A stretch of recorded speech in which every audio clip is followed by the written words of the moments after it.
Hello, everyone. Welcome to the One Sage's View podcast. I'm Sarah Christensen, the host, and it is the last week of March of 2023. And today I have an exciting guest, and I'll introduce her in just a minute. But we're going to be talking about the sextile, the coming sextile of Jupiter in Taurus and Neptune in Pisces. And there's some things that I wanted to probe into this area with our guest today. And this is going to be increasing over the next year. So I'm grateful to share my passion of astrology with you and share what it brings us in our life and our human experience. So welcome our guest, Paetra. And I want to read a little bit about Paetra to give you a little bit of background on her. Paetra is an international astrologer who's helped hundreds of clients synchronize their lives with the planetary cycles and live in greater harmony and understanding where they find themselves on the map of life. She is contributing columnist to the Mountain Astrologer magazine and part of the digital writing and editorial team. She was certified by Maurice Fernandez in 2017 and voted one of 3 most promising new astrologers at the I Astrologer Conference in 2018. She's also completed Fundamentals of Astrology with Austin Coppock in 2019 and in 2021 completed the Practitioner's Level Horary course from the School of Traditional Astrology in London. Paetra has a background in holistic healthcare and all things botanical, which I'm very excited about, and which she brings into her consultations. She teaches astrology in a short course and 6-month mentorship form and offers an annual year-long class called the Wheel of the Year, which blends astrology, herbalism, and folk magic. And I believe you have a class that starts this month. Is that correct? In 2023? I do. It just started. There's been one of them so far. So we're underway for the 2023. But if people want to join, that has happened in other years. Okay. So folks, if you're interested, you better contact Paetra right away. Anyway, welcome Paetra. I'm so excited to have an opportunity to have this time with you and to explore this theme. I was very interested after I was doing some reading of your background and watching some other podcasts that you've been on, and I thought you'd be a fun and guest that I would align with in conversation and dialogue, and wanted to kind of see what you had to share about this theme. Thanks, Sarah. I'm excited to be here. So the first thing, let's highlight kind of where, when Jupiter jumps into Taurus. It's really coming right around the corner. It's May 16th of 2023. It enters into Taurus. Here it comes. And it's going to be there until May 25th of next year, 2024. So it's kind of building towards this sextile. So immediately when it jumps in, it's by sextile just by the sign itself. From the traditional sense, it's in there, now it's sextile, right? So guide me, like, what do you anticipate in just general themes as we kind of start off? And then let's kind of, as we go along in our conversation, build towards what we think that sextile will be like as it kind of finishes off and it gets tighter and tighter and tighter and more exact at the end of that cycle. So I'd love to hear your thoughts on Jupiter and Taurus and kind of how that relationship with Neptune and Pisces might be experienced. Okay, let's start with Jupiter and Taurus. Well, let's start with Jupiter. We know that he is the great benefic, and that means that he's doing his best to help us out here on Earth. And that's astrologically, and that's also astronomically, because we know that as one of the gas giants, where he's placed in the solar system, he's constantly fielding things that would actually hit Earth. So we're very grateful for Jupiter, and we know that we have to look not just to the fact that he's the great benefic, but what is the sign he's coming through, because that is the filter.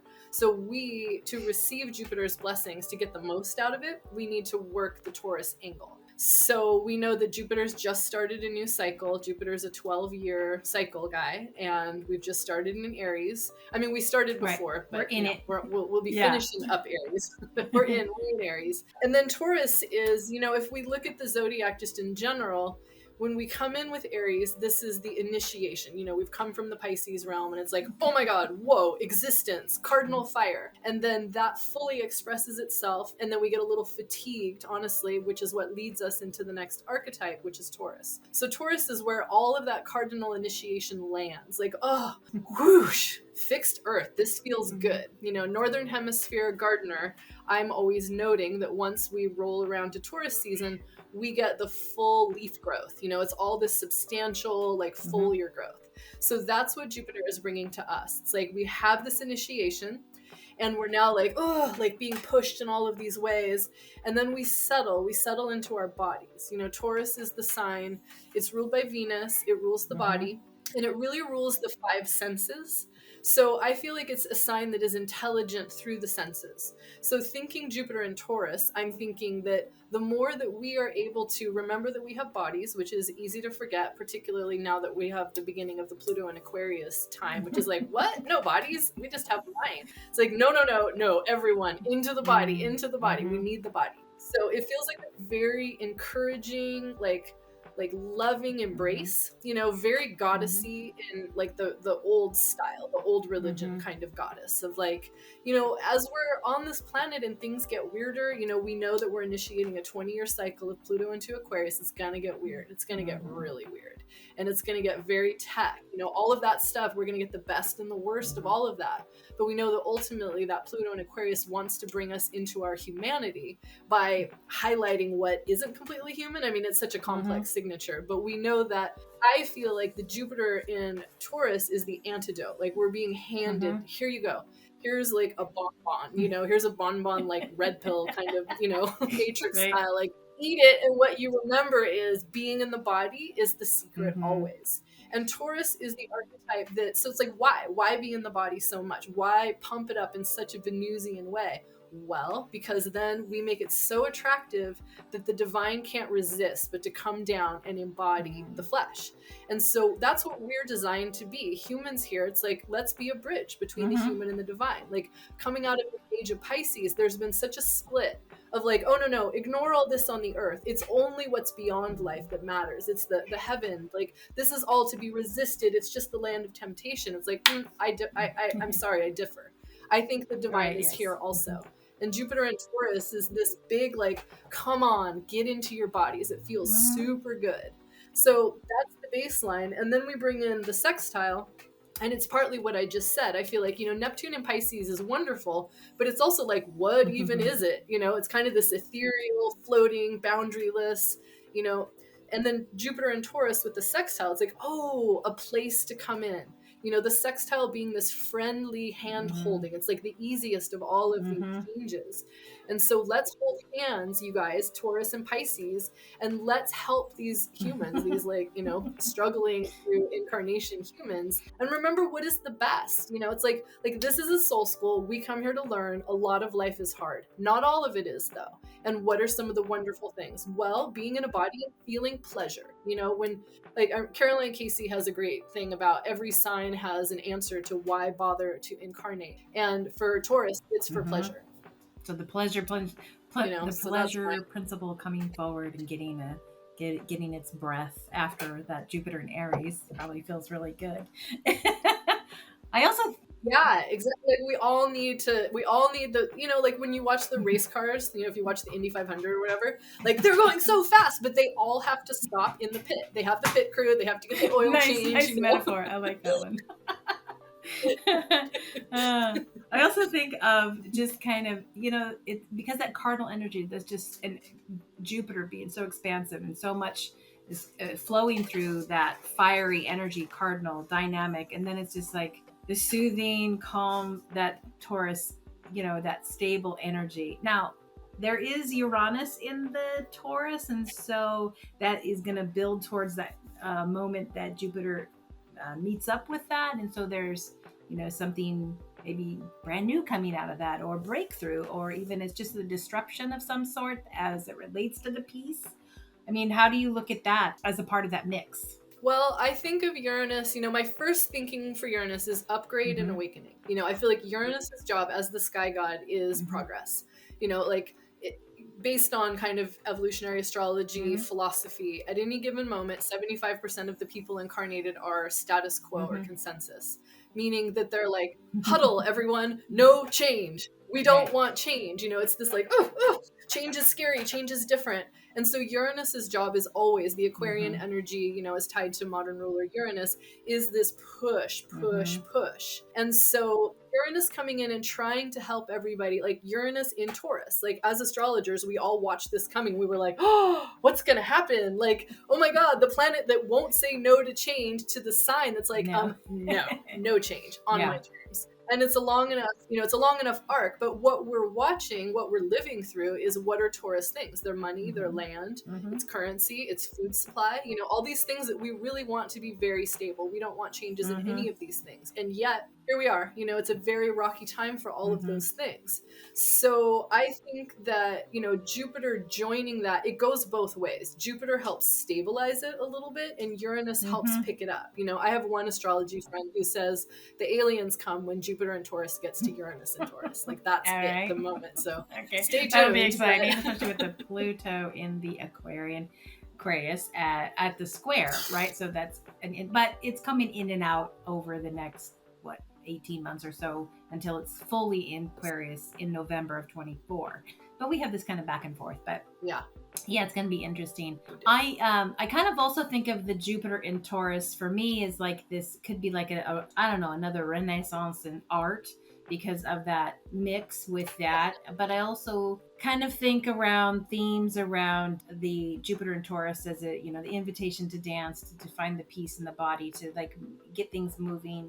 I don't know, the relationship with the Neptune and Pisces, kind of like music, arts, all of that seems to come alive in a bigger way. Painting, you know, what might emerge out of that. I'm very excited to see that period of time. Yeah, that's a really good point. You know, and hard times tend to make good art. You know, historically that has been the case, and I think we officially are living through, you know, some hard times. So we're due for some. We're in a art. birthing moment, so I expect that. So the hard times is like, these are the labor pains of birth, just like it was, you know, at the beginning of our nation. You know, several years of birthing the nation was very, very dynamic. We're in that now. France is going through some things right now. Same thing, same kind of like. And that's the Pluto, but it's also that Uranus is like helping break through some old paradigms of things as well for something new to be born. I mean, that's just part of the process. And the more astrology can help us understand that, you know, let go, be in the flow. It's okay. Keep going.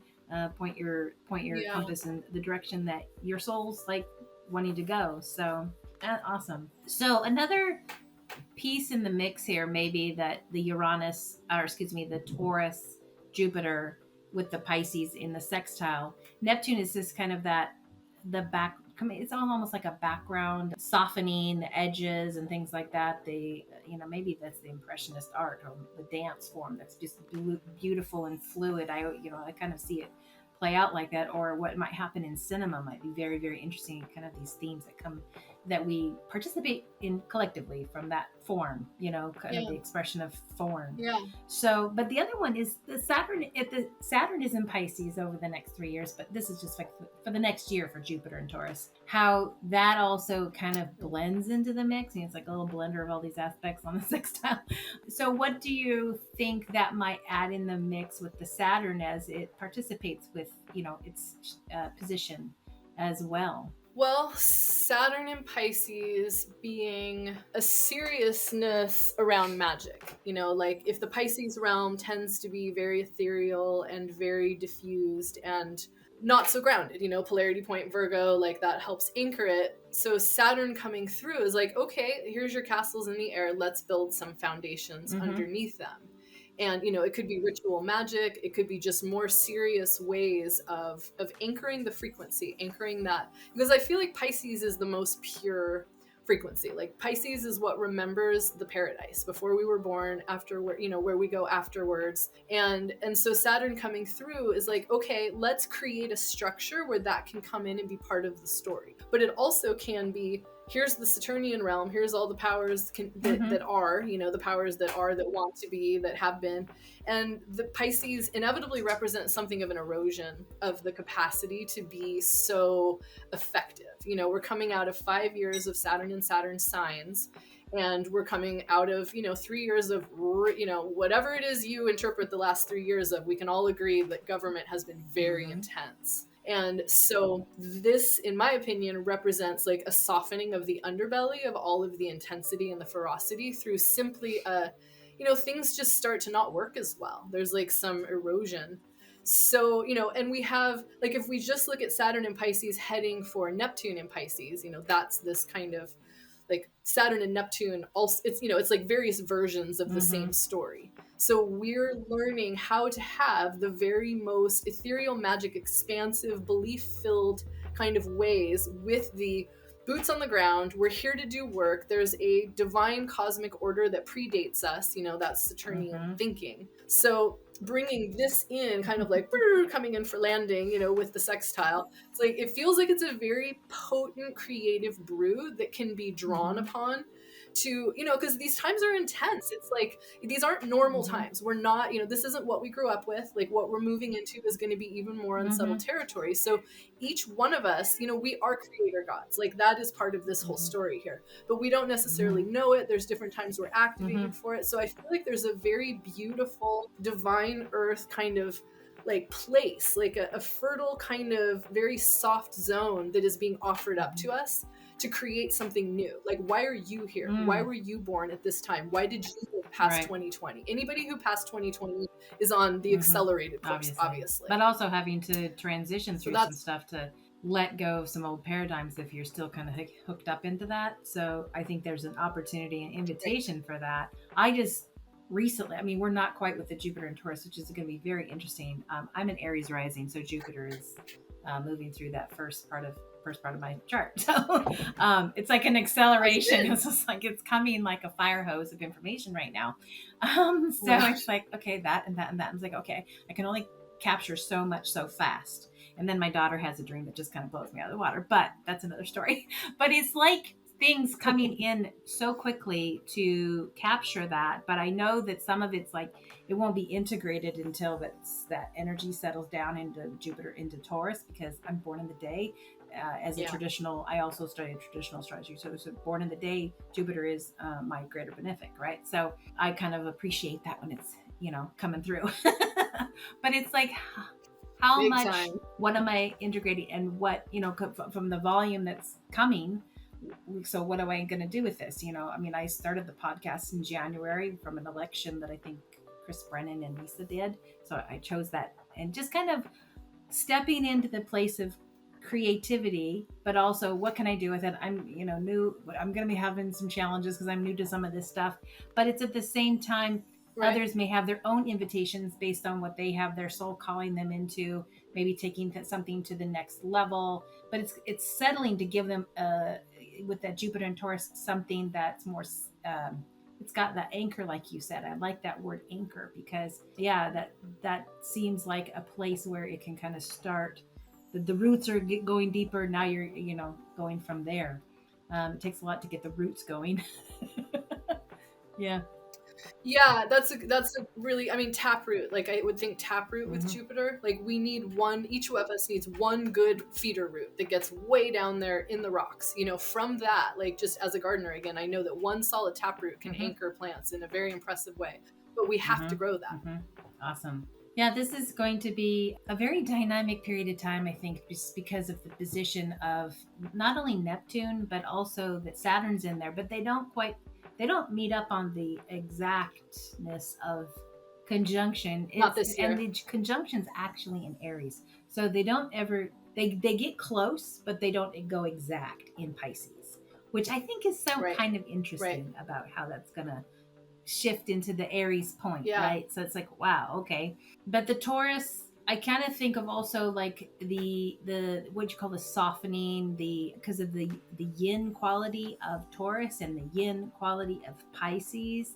I want to kind of go in that direction now, like understanding, we've come through, Jupiter in Aries is very yang energy, and so it's outward expressed, though it may be expressing on your internal zodiac, as I call it, your inner horizon, that it's like evoking, like, oh, I want to go there and I want to do this, or something that's initiating you into a new direction or pioneering something or dropping in. But when the Jupiter goes into Taurus, it softens, it goes into yin, it's more allowing. I kind of think of magnetism and kind of the role that the yin quality is. Like, I'm curious what your thoughts are about just that yin, going from the yang to the yin, and what that, kind of what you think about with that.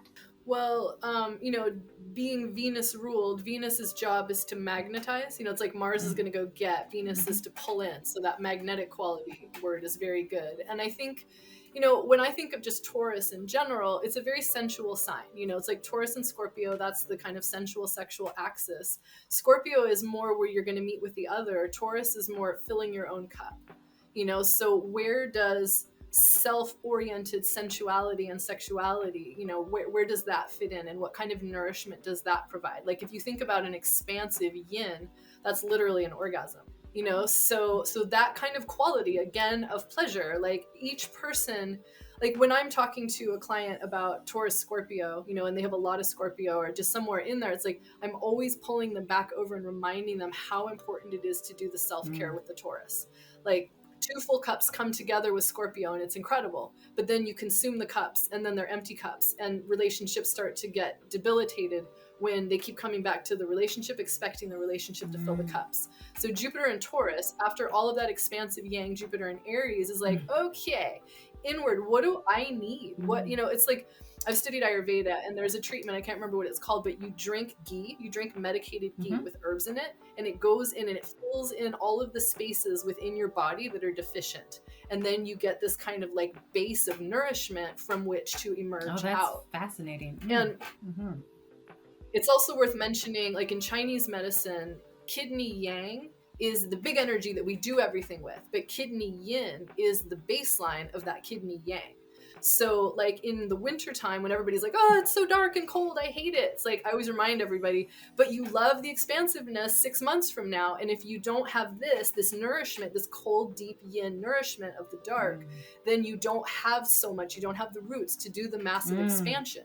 So we're going to go into Gemini after we have Jupiter and Taurus. So it's going to be another like, woo, out there, So we desperately need, it's perfect. It's like the perfect prescription from the zodiacal universe, that we now get a good solid dose of, like, drink so deep of the most safe yin nourishing, like it's like mothering yourself, like it's about food, and it's about beauty, and it's about home. Like, I also think about Taurus as being very critter oriented. Like, what is your critter intelligence? Because we have these frontal lobes and they're very important, but at the end of the day, we really are critters with frontal lobes. So we need to make sure, the same way a critter does, like, my den is good, there's the door, I have enough food, it's dry, it's safe, So we have a year of tending our inner critter in like a pleasure oriented way that makes us feel like we want our cup to run over. So from that cup running over, we can emerge and have so much to give again. We've given, so now we need to give to ourselves. I love that because, yeah, I mean, after so much extending your energy out and giving, there is a moment that you have to receive. So I think that's really powerful to give to people, to kind of contemplate. And not that you can't create things that are external energy expressed, but it's more like really concentrating on where you're receiving and kind of getting the balm for the soul, essentially from self-care and those things that you're talking about. That's good to contemplate that as well. In terms of like gardening and things like that, I love gardening as well, and I think you are also deep in that and love that as well with your, I think it's botany or something also in your description of your bio. So I think I was reading on one of your sharings out there online about gardening with the moon, and I know that when the moon's in Taurus, it's like a lovely time to do the gardening, but there's other points of time based on the moon phase and things like that.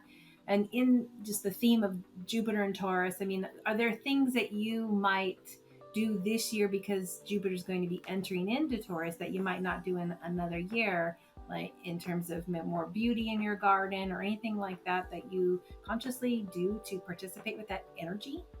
It's a good question. I mean, it's been 12 years since Jupiter was in Taurus. So 12 years ago, I wasn't tracking it in quite the same way. I mean, I have Jupiter, I have Taurus on an angle. I have it on my descendant. So it's pretty strong for me, like I'll have Jupiter go across that angle. And in whole sign houses, it'll go into my angular 7th house. So I will be activated by it. I mean, point being, I'm obsessed with beauty. It's what I do all of the time. So maybe it'll be more so. I mean, I'm a year into a new garden, and now it's springtime, and now we've had rain, and now suddenly it's post equinox. So it's really go time. So May is going to be, once Jupiter is in there, I am going to be super deep. I mean, actually, one thing I will say, it's less about beauty, it's more about food, is that, I mean, and I wrote about this in my weekly today. We're going into a time of food insecurity in the world. Like, this is pretty clear, and it's going to be worse for certain areas than others. But in general, like, we've grown up with things being a certain way, they're changing. So one of the most important things I think everybody needs to do right now is to become some sort of food grower, even if it's just growing, if you just have a jar and you're doing sprouts on the windowsill, that's something. And some people are like, oh, I've always wanted to garden, or I have a garden, but I never grew food. I was one of those people for a long time. I've been a very, vigorous flower and herb gardener. But at a certain point, I realized, like, wait a minute, I think I need to work on food. So that's still my weak side. Half of my garden is now food, but this is a year where I will be very intentionally paying attention to root crops, like growing carrots and growing beets. And I mean, and there is an incredible lush beauty that comes out of a vegetable garden. So anyway, that was the circuitous answer, but it kind of being like, yes, unintentionally aligned, I will be giving a lot of energy in this Jupiter and Taurus time to growing food, as much food as possible, and getting good at it and connecting with other people that are growing food, and just being like, okay, you guys, like, may we not need this, but if we do, we want to be ready. I know that I have the intention. I'm expanding my garden this year to add more box. I have these lovely fixed boxes that I love to garden in. It makes it nice. And I am expanding my garden. And I also think about the food insecurity. I mean, I have a wonderful day job, but you never know. So you want to be prepared. And I think it's also just the exercise of knowing, like, what works in your area based on the conditions, and over year, like too much rain, too much this or that, knowing what your soil is doing and these kinds of things, which is an ongoing exercise of just knowing that you can grow things. I mean, to get too far away from it, and then when you need it, I think that's important as well. So I think it's always good to plant. And so I continue to do that. I've been doing my own garden since I was an adult, since 25, 30 years, aging myself. But, from, your backyard stuff of like the tomatoes and the root crops and beans. And I like beans that you dry and things like this. I find that stuff fun. So, so I get into it. And I love the berries too, because they're better that way. And so I'm enjoying that as well. And this year I plan to expand some, add to my garden. So nice. In terms of other thoughts that you may have around what archetypes are kind of in the mix, we've talked about beauty, we've talked about food distribution, maybe the food scarcity themes. These are kind of the archetypal energies that I think of. But with Neptune in Pisces, because of the sextile, do you think, and with the Uranus in the Taurus as well, that there might be, I don't know, too much water considerations in that? Oh yeah, I'm experiencing it. Yeah, definitely. I mean, Neptune in Pisces, anytime there's excess weather, that's very Neptune in Pisces. And we had the Tonga Tonga eruption last year in the Southern Hemisphere. And in 1818, there was a similar eruption that put 10% more material into the atmosphere in one day. And that creates precipitation. Wow.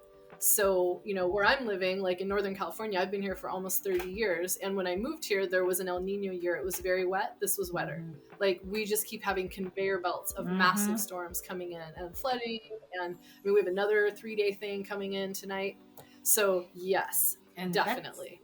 So, and I feel like, I don't know, there's like the Jupiter and Taurus is kind of a sponge too. It's like, help us soak it up. What we want is Earth to receive water. When we're in balance, the Earth and water sextile, it's the best. It is a garden. It's also us, like if we get too dry, we need more water, like, or we have too much water. So we are seeking that I feel like that's like Earth is about Right. balance. Whatever way it is, it's like elemental balance, everything. You can't do any one thing in this life and be like, I'm going to drink water. It's so good for you. I'm going to do nothing but drink water. You literally can die if you drink too much water without peeing. So it's this constant kind of like this dynamic balance that's being asked of us. So the fluidity of the Neptune in Pisces and the relative conservative fixed earth quality of Taurus, that's a pretty great combination for helping us try and find this elemental weather balance in a time where things are, imbalanced, Right. obviously. And being in Northern California for years, you guys were in drought situation. And so the influx of the water, the precipitation in all forms. I mean, you guys have had snow and stuff and just a mix of it. So but its capacity is able to absorb it. It's just not like running through like flash flooding, but maybe you've had some of that too, because there wasn't flash flooding, but there's been flooding for sure. Okay. Because sometimes the earth, wherever it is, can soak it up, and sometimes it takes a bit to actually acclimate to soak it up. So there's a bit of that, depending on what other organic materials in the soil, right? So that helps absorb it. So this is very interesting. So, that would be that's a good point of conditioning the soil, using Jupiter and Taurus to condition your own soil where you're gardening, where you're going to grow food and herbs, to be able to absorb water. So when the water does come, that you've put a bunch of, absorbent compost type carbonaceous, but degraded enough, like cocoa and just all that stuff. Because if it's just hard pan, it's just the water just goes, like it won't absorb at all. So that's our way of being kind of an intersection in this of like, okay, I'm going to create something and like, okay, ready, come. How much can I catch? Right. Yeah. And to me, that's like another layered theme of being able to absorb that wet, that moisture. And that to me is thematically also as us as individuals absorbing the yin because we need it. And maybe we need it so much, and as what's unfolding ahead of it, beyond that, when Jupiter is in Gemini and when Uranus goes into Gemini. Right. So we're gonna go mental, it's gonna be like you need to have a way that for sure to be grounded, to have your feet on the ground, boots on the ground, as they say, because of where that may be lifting off in that period of time. But we have to kind of know, we have to soak it up when it's available to us. We do. We have to understand that everything that is arriving is the medicine for the time. So how can we, as astrologers, that's our goal, to be like, okay, identify, articulate, and offer some suggestions. This is the best way to use it, because coming down the pike, there will be something that needed us to do this to the best of our ability. So, and from someone's natal perspective, when the transit, wherever it is in their chart, it'll be where the Taurus is, and where that would be, this is where you need to receive, and this is where you need to soak it up, and these are the that's the place. So depending on the house positions and things like that, of course the Venus is always important in that mix as well, like how right. So, right, absolutely. What is the dispositor up to? So right now, don't we have Venus with the North Node? I think they're still very close, because Venus hasn't gone to Gemini. Yes, I have the future charts. I don't have today's chart in my head. What is Venus? Yeah, they're right there next to each other, the North Node and Venus still. Yeah, they have to be. It's around 3-4 degrees, probably around 4 degrees. Yeah, in the same sign we have Venus and the North Node, but they already did that conjunction. So yeah, now we're doing the other, where we're like, oh yeah, what does the Uranian energy bring in? The surprise, the breakthrough. The unexpected. Right. What is if we're going like this, and to not go in a circle, what's the at least one thing that's done differently that takes us to the next level? Because Taurus can be so conservative. That's partly its job. Fixed earth is conserving the form, the structure. Taurus doesn't understand that anything ever ends. It just goes. And so Scorpio's like, guys, like Taurus, everything has a lifespan, and Taurus is like, nope. I like it. So how can that Venus and Taurus be informed by the Uranus conjunction of like, what is the next best version of whatever is happening? How can we tend the body, tend the form, tend the earth, but understand that we're needing really big solutions on the earth plane? The Bioneers is the conference that happened here in the North or the Bay Area for years and years. I don't know if it still is post-pandemic, but it's really brilliant people coming together and coming up with solutions to fix the problems, looking at that the way that the earth already moves. It's like, oh, water does that already. If you use it in this way, it can clean itself. Like that kind of, that's very Venus and Taurus conjunct Uranus. Yeah. And soon enough will be Jupiter and Taurus conjunct Uranus. So it's kind of like this building upon from that. So, and I also think about just the availability of resources and how supply. Like I always think about supply when anything's in Taurus, like the supply lines that we know, and so and how that dynamic. It's like, pay attention to that and what we've been experiencing with the Uranus and Taurus over the course of how many years, and how it continues to kind of build upon that. We're not done with it. So no, we're not. I know that the next eclipse is in April, and I think the 19th, something like that, like April 19th or something. Yeah. And I believe the nodes are shifting in July of this year to Aries. So that the first eclipse is still in Taurus, Pisces, I believe. And I don't remember the dates off the top of my head, but it's at the beginning of the sign, right? Because that's where the nodes are finishing off. They go backwards through the wheel, the zodiacal wheel. So I'm kind of curious because that's dropping in right before. And I always kind of language to people like there's energies that are coming together before the eclipse actually happens, like weeks before. But truly, I see the big things kind of like the week before an eclipse, and then maybe something on the day, but usually it's right before. And then, the aftermath after the switch up, whatever happened, or manifested on the plane. So I'm curious about like what you think this eclipse season will be as it kind of shifts things in the early degrees of Taurus. And is it related to the food thing or what we're doing with our food supplies? Isn't that why that's in your zone of what you first talked about? Okay, I was kind of like lining up for that. Yeah, I mean, the eclipse is always just going to amplify everything, right? It's a massive accelerator, and the eclipses are wild cards. The Vedics consider them more tending towards malefic. They're not. I mean, the south node eclipses can be viewed as more malefic, the north node less malefic, but the head and the tail of the dragon both have potentially malefic qualities because they're kind of boundless. And so as we get to the early degrees of the sexual, sensual, food, body-oriented signs, and then we have Pluto squaring it from the bends, to me, I really look at, what is that Aquarius Scorpio and Aquarius Taurus square? That can be a split. When I'm reading charts, if I see that, it's like, okay, I need to talk to this person about potentially there being a split between their mind and their body, or their mind and their emotions. So in this case, both. Pluto squaring both is like, okay, we need to pull it all together. We have to have everything working together. But you can definitely see the potential for major interruptions with food and money. I mean, that's the other thing. We're teetering, banks are collapsing right now. And that's all Taurus stuff too. So Pluto going into Aquarius, squaring the Taurus North Node with eclipses on, it's like, I wonder what could happen. Definitely banking, definitely food supply, banking, interruptions in the supply chain in general, all the critter stuff. What's the critter stuff that we want to make our dens with? So how do we stay grounded and stay practical and prepare, but not get carried away and ungrounded and have panic attacks and get all like Pluto and Aquarius because we don't know the frequency yet? The instructions are get into the body, get out of the head, get into the body. And what does the body need to be sustained? Yeah, exactly. So what does the body desire? What is pleasurable to the body? If you're feeling rattled, then feed the 5 senses. Go through all of the senses and ask, what do they need today? And give them and then be like, okay, I feel better. Everybody is going to feel better after a day of feeding their 5 senses, super particular to their loves. Well, that's good.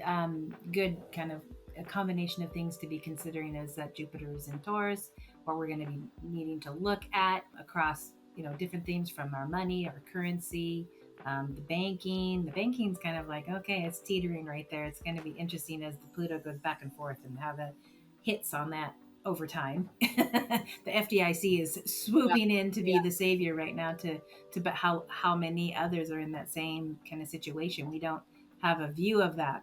I mean, the FDIC only has so much money. And how much did it bail out? And after that, then the central banks are just printing money again, and that's how we got to the point of the inflation. So it's not a solution. It's an immediate solution for the people that lose money in the banks. But, Janet Yellen saying this isn't going to be paid for by the taxpayers. Yes, it is, because inflation immediately makes it our bill. Yeah. So I would also say Jupiter and Taurus conjunct Uranus is time to think about extra creative ways of making money. Like what happens if everything starts to get wobbly? Like what are all of your skills? What are your God-given gifts? If we look at Taurus as like resources, your own body is your first resource, and you use your body to be able to earn resources in other ways. It's like we're being asked to think outside of the box and to get really creative and to be willing for change to happen. Uranus is always like, change is coming. So you can either lean into the change and be like, okay, I'm going to find some things to change, or you can white knuckle it, which a Taurus's tendency is to do, and be like, no. And then Uranus is like, oh, I found some things to make the changes. Right. So I feel like we have a little time. Like we can see the writing's on the wall. Things are getting real wobbly, but we're still there. You can still go to the store. You can still go to your bank, but if people are just like, it's gonna stay like this, it's like, okay, good luck, versus like, okay, I'm gonna start to think differently. I'm not gonna panic, but I'm going to be proactive and I'm gonna think about the basics. I feel like that's one of the biggest pushes of this time. Yeah, the themes are there. The what I call the little seeds of themes are already there for us to see, but it's like, how much do they grow and how much did they bloom over this period of time? I mean, I combine this with other things, as an astrologer, and I look at just across the board. I know that we're in a paradigm shift. But the thing is paradigm shifts take a decade, or 2 decades, right? But it's like, what do I, as an individual, each of us operating from wherever we are at this moment now is where we start from, right? It's like, well, I have this soul, I feel like I have a soul purpose or a mission that I'm here, the reason I'm, living in this period of time. What am I bringing? What am I healing? Et cetera, et cetera, et cetera, right? It's all kind of blended into one. And your power's in the now. We know this, but it's kind of like the tool of astrology can kind of help. And I know clients come to me, clients I'm sure come to you as, okay, I'm in this pattern of turning. I want to turn this. I don't want to repeat that. I want to go in a new direction and, solidify it. So I think that Jupiter in Taurus gives that opportunity to, like you said, put that down, that taproot, so, and bring some things forward. And I also kind of think of that Uranian, the mix with Uranus is that opportunity to do it as well. And then Pluto is the transformation over time as the T square up to that Taurus energy. Is going to be interesting. So do you have any other things that you think about in terms of just this pattern of Jupiter and Taurus and Neptune and Pisces that you think that people might want to keep in mind as we kind of go over this next year? Well, I would say it really strongly suggests everybody to cultivate their own relationship to spirit, to the divine, whatever that looks like. That like sextile axis of like, okay, here we are embodied. There's the divine. It's not passive, there's an active kind of coaxing and pulling that in. So, and everybody can believe whatever they want, but it feels like this sextile suggests that we need the divine. We need that connection. So whatever way, through art, through music, through gardening, whatever it is that feels good and connected, like to allow that extra bit to come in. Or if it's lacking, if somebody's listening to this and they're like, yeah, I don't really have that. It's like, okay, maybe they were raised in a certain religion and they don't relate to that anymore. Maybe find a different version of that same religion, maybe find something else. It's like, this just isn't a great time to be agnostic, I would say, or atheist. Right. Like we need help. We need that arc. We need that connection. I think people find faith or hope in different perspectives of the human experience. And so whether because some folks that are religious, that makes sense for them, and that's where they will figure out wherever they are in that, and that's okay. But if they're emerging into something, there's something else going on here, and this is much different. There's that emerging, are you entering that phase of, kind of the catalyst, that could be on deck for a lot of people who go through catalyst change. And I know that Yeah. going through awakening has that kind of, it takes time, but it can be scary, but you have tools available to you, and people maybe call into astrology, any one of the esoteric arts that help guide them through when they need answers to something in the moment, to be a guide. And I think there's a lot of yin in that, and I think that's that feminine, like listening to the intuition and things like that are going to come in a little bit at this time, and exercising those skills. I mean, that's a kind of, if you don't pay attention to your intuition, how do you know it's that versus something else? And I think that's, take time, practice with it, have fun with it, to learn from that as well. And I know, like, I took a quick glance at the chart of when Jupiter is about to leave Taurus, and it's interesting because at the same moment the sun is right there with it, and Neptune is at 29 degrees of Pisces, and it's about to go retrograde. So the Neptune is accentuated next year. So next year, May of 2024, is going to be very, very interesting to how this builds over this whole year, kind of coming forward. Because, and then Venus is right there conjunct at 23 with Uranus at 23. So they're in an exact conjunction again at that time. Jupiter at 28, the Sun at 28, and that's May 18th of 2024. It's like, wow, that's super dynamic, in terms of how much is in that sextile energy, and that Neptune slowing down, so it's heightened in its energy impulse, I think. So I thought that was really interesting to see. It's going to be an extraordinary to observe that, and then maybe next year to talk with you again about what we're seeing at that time. So this has been a real, I don't know, a variety conversation that we brought to the themes, and I was excited to participate with you on this. Thank you for joining me today. I really appreciate it. My pleasure. Is there? You said your class you're taking maybe can take a student who may be still interested in your course that's going on right now. Yeah, they're all recorded. So the first one is recorded. The workbook is available. Right. So, if somebody wanted to join, they've only missed one, and it's all available. All right. All right. Well, that's awesome. So everyone, if you're interested, you can go out to your website. And your website is what again? Paetra Tauchert Astrology. Okay, awesome. Well, thank you, everybody. This has been a pleasure. I'm so glad we got the chance to have Paetra on the podcast today. And you can find my information at onesagesview.com, and have a wonderful rest of your week. Thank you very much. Take care, everyone.